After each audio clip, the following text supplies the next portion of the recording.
जिंदगी में हर इंसान को कभी ना कभी मुश्किल समय का सामना करना पड़ता है। ये मुश्किलें हमारे लिए चुनौती बनकर आती है, लेकिन यही सोच और मजबूत मनोबल से हम इनका सामना कर सकते हैं। जब हालात कठिन हो और हर तरफ अंधकार दिखाई दे, तब कुछ सकारात्मक बातें और विचार हमारे मन को शांत कर सकते हैं और हमें आगे बढ़ने की प्रेरणा दे सकते हैं। एक समय की बात है, हस्तिनापुर में पांडव अपने जीवन के सबसे कठिन समय से गुजर रहे थे। जुए के खेल में सब कुछ हारने के बाद उन्हें वनवास और अज्ञातवास में रहना पड़ा। वनवास के दौरान एक दिन द्रौपदी ने युधिष्ठिर से पूछा, इतनी विपत्तियों में आप कैसे शांत और स्थिर रह पाते हैं? क्या आपको डर और निराशा महसूस नहीं होती? युधिष्ठिर ने मुस्कुराते हुए कहा, मैं हर संकट में श्री कृष्ण को याद करता हूँ। उनके उपदेश और उनकी बातें मेरे मन को हिम्मत देती है। इस पर द्रौपदी ने कहा, तो कृपया मुझे भी बताइए, उन्होंने आपको ऐसा क्या सिखाया जो आपके मन को मजबूत बनाए रखता है? युधिष्ठिर ने श्री कृष्ण से जुड़ी एक सच्ची घटना सुनाई। महाभारत युद्ध शुरू होने से पहले अर्जुन अपने ही परिवार, गुरुओं और भाइयों के खिलाफ युद्ध लड़ने से डर गए थे। उनके मन में असमंजस और निराशा थी। उन्होंने कृष्ण से कहा, मुझे ये युद्ध नहीं करना, मैं अपनों को मारकर कोई खुशी नहीं पा सकता। श्री कृष्ण ने मुस्कुराते हुए अर्जुन से कहा, हर आत्मा अमर है। तुम जिस शरीर को मारने या बचाने की बात कर रहे हो, वह केवल एक नश्वर शरीर है। आत्मा अजर अमर है, इसलिए अपने कर्म पर ध्यान दो, परिणाम पर नहीं। ये जीवन के हर व्यक्ति के लिए परीक्षा है। जो इस परीक्षा में धैर्य और साहस रखता है, वह विजयी होता है। तुम्हारा धर्म है अपने कर्तव्य को निभाना। रिश्तों को मोह या सुख से जोड़ने के बजाय अपने कर्म का पालन करो। श्री कृष्ण ने अर्जुन को यह समझाया कि जो भी मुश्किलें हमारे जीवन में आती है, वो हमारे साहस, धैर्य और कर्म की परीक्षा लेने के लिए होती है। युधिष्ठिर ने कहा, श्री कृष्ण ने जो अर्जुन को सिखाया वह मेरे लिए भी एक मार्गदर्शक है। जब भी मैं किसी संकट में होता हूँ तो मैं उनके उपदेशों को याद करता हूँ। मुश्किलें हमारे जीवन में केवल अस्थायी है। अगर हम अपने मन को शांत रखें और अपने कर्तव्यों पर ध्यान दें, तो हम हमारे संकटों से पार पा सकते हैं। द्रौपदी ने इस बात को समझा और कहा, ये सच है। अगर मन में हिम्मत हो और भगवान पर विश्वास हो, तो कोई भी मुश्किल हमें तोड़ नहीं सकती। जब भी आप मुश्किल समय से गुजरे, तो श्री कृष्ण के इन 3 उपदेशों को याद रखें। संकट स्थायी नहीं है।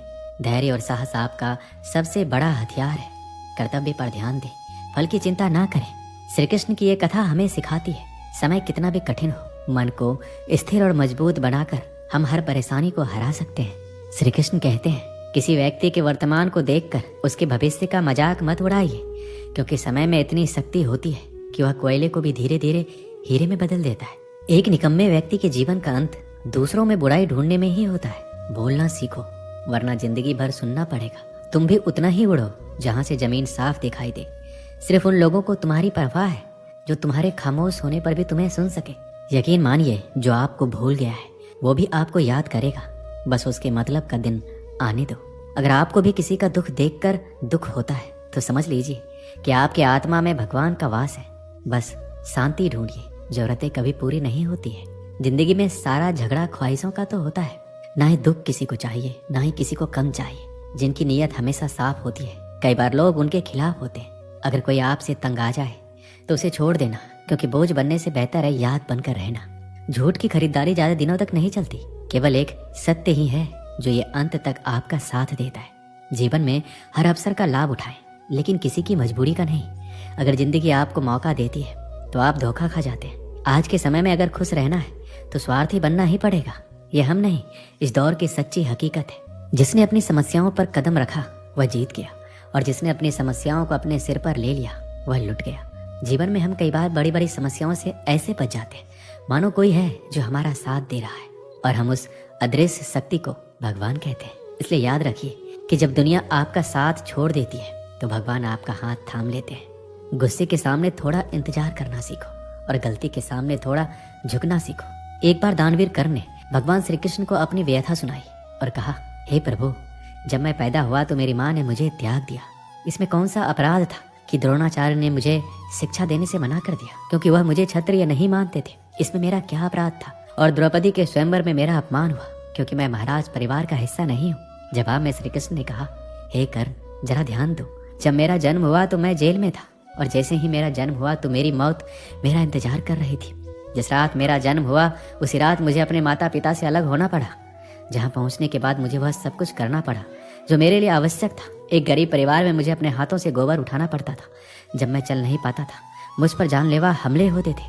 मुझे बार बार जान से मारने की कोशिश की गई, बचपन में मेरे पास ना तो कोई शिक्षा थी, ना कोई महल, ना कोई गुरुकुल, कोई बहुत बड़ी सेना नहीं थी, लेकिन फिर भी मेरे मामा मुझे अपना सबसे बड़ा दुश्मन मानते थे। मेरा जीवन भी चुनौतियों से गुजरा है। ये महत्वपूर्ण नहीं है कि आपको जीवन में कितनी बार अपमानित होना पड़ा है, बल्कि ये महत्वपूर्ण है कि आप उस अपमान को स्वीकार कर कैसे उत्तर दे रहे हैं। आपके पास वह ज्ञान है जिसका आप उपयोग कर सकते हैं और आप इन सभी चुनौतियों को पार करके आगे बढ़ सकते हैं। चोट लगने के डर से कभी भी पीछे नहीं हटना चाहिए, क्योंकि चोट लगने के बाद ही इंसान खुद को संभालना शुरू करता है। सत्य बोलने वाला और सही रास्ते पर चलने वाला व्यक्ति दुनिया को हमेशा कड़वा लगता है। तारीफ चाहे कितनी भी कर लो, लेकिन अपमान बहुत सोच समझ कर करना। समर्पण एक छोटा सा शब्द है, लेकिन इसे लागू करने वाले का जीवन बदल जाता है। जब रिश्ते आपको रुलाने लगे तो इसे नजरअंदाज करना सीखिए। विश्वास के बिना इस दुनिया में कोई भी रिश्ता लंबे समय तक नहीं टिक सकता। अगर कल का दिन किसी गलती के कारण दुखद हो तो उसे याद करके आज का दिन बर्बाद ना करें। श्री कृष्ण कहते हैं, व्यक्ति के विनाश के 5 कारण हैं: नींद, क्रोध, भय, थकान और काम टालने की आदत। छल कपट से कमाया गया धन हमेशा दुख ही देता है। खामोश रहने से बड़ा कोई जवाब नहीं है और माफ कर देने से बड़ी कोई सजा नहीं है। अपने जीवन की समस्याओं को किसी के साथ साझा ना करें, क्योंकि ज्यादातर लोगों को उनकी परवाह नहीं है और बाकी लोग इस बात से खुश होंगे कि आपके जीवन में ये समस्याएं हैं। श्री कृष्ण कहते हैं कि दिखावा करने वाले कुछ लोग ऐसे भी होते हैं जो समय आने पर सब कुछ समझ जाते हैं। किसी से ज्यादा उम्मीद मत करो, क्योंकि जितना ज्यादा लगाव होता है घाव उतना ही गहरा होता है। आईना और रिश्ता दोनों ही नाजुक होते हैं, लेकिन दोनों में फर्क सिर्फ इतना है कि आईना गलती से टूटता है और रिश्ता गलतफहमी से। एक समय की बात है, एक गरीब आदमी राजा के महल में माली का काम करता था। उन्होंने शाही महल के बगीचे में कई प्रकार के फलों के पेड़ लगाए थे, जिन पर फल भी आते थे। जब वो पक जाते तो वह उन्हें तोड़कर राजा के सामने पेश करता। कई बार खुश होकर राजा उसे इनाम भी देते। एक बार बगीचे में आम, अंगूर और नारियल के फल थे। माली टोकरी लेकर बगीचे में पहुंचा और सोचने लगा कि आज राजा के लिए कौन सा फल ले आऊं। कुछ देर सोचने के बाद उसने अंगूर तोड़कर एक टोकरी में रखे और राजा के पास गया। उन दिनों राजा चिंतित थे।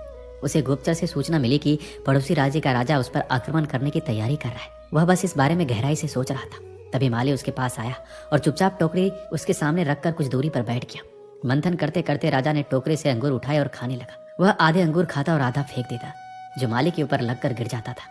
वो कहता है, प्रभु आप बहुत दयालु हैं। विचारों में डूबे राजा को ध्यान ही नहीं रहा कि वह माली की ओर अंगूर फेंक रहा है। उसने एक बार फिर माली की ओर अंगूर फेंके और फिर माली ने कहा, प्रभु आप बहुत दयालु हैं। इस बार राजा ने माली की ओर ध्यान दिया। उसने आश्चर्य से उसकी ओर देखा और पूछा, माली मैं तुम्हारे ऊपर जूठे फल फेंक रहा हूँ और तुम कह रहे हो कि भगवान आप दयालु हैं। इसमें भगवान की कैसी दया है?